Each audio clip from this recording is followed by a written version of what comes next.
नमस्कार. आज आपण मुलांच्या सर्वात जास्त आवडीचा पदार्थ मॅकरोनी म्हणजेच पास्ता बनवणार आहोत.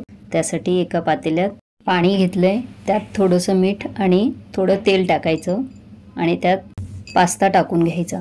पास्ता आपल्याला थोडासा शिजवून घ्यायचा आहे, ओव्हर कुक करायचा नाही. जास्त शिजला तर तो चिकट होणार आहे. पास्ता एका साईडला शिजतोय आपला, तोपर्यंत दुसऱ्या पातेल्यात पाणी टाकले, त्यात थोडं तेल, लाल शिमला मिरची अर्धी, 2-3 टोमॅटो आणि 2 बेडगी मिरची कापून टाकली आहे. हे आपण पास्ता सॉस तयार करतोय. पास्ता बनवण्यासाठी चवीपुरतं थोडंसं मीठ टाकायचं. हे आपल्याला इतपत शिजवायचं आहे की टोमॅटो अगदी मऊ झाले पाहिजे. मऊ झाले की मग त्याची सालं काढून घ्यायची आहेत आणि गार करून मिक्सरच्या भांड्यात टाकून घ्यायचं.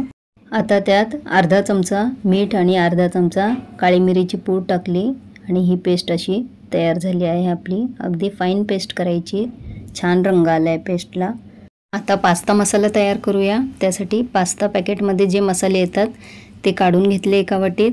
त्यात लाल मिरची पूड टाकली आहे आणि रेड चिली सॉस टाकून थोडं पाणी टाकायचं आणि हे पेस्ट तयार करून ठेवायची आहे आपल्याला. कोरडे मसाले नाही वापरायचे, भिजवून ठेवायची ही पेस्ट. कढई तापायला ठेवली आहे, त्यात बटर टाकलं आहे. बटर वितळलं की आपण एक मोठा कांदा बारीक चिरलेला टाकायचा.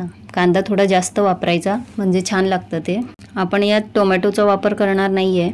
कांदा ट्रान्सपरंट झाला की त्यात आलं, लसूण आणि कोथिंबिरीची 1 चमचा पेस्ट टाकली आहे. हे भाजून घ्यायचं छान आणि मग त्यात आपण जो मिक्स करून ठेवलेला, वाटीत मिक्स करून ठेवलेला मसाला आहे, पास्ता मसाला, तो टाकून शिजवून घ्यायचं आहे याला व्यवस्थित.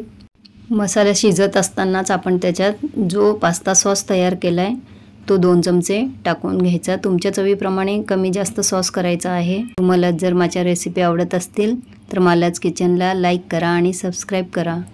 मसाला शिजला की आपण त्यात गाळून घेतलेली मॅकरोनी टाकली आहे, म्हणजेच पास्ता टाकला आहे.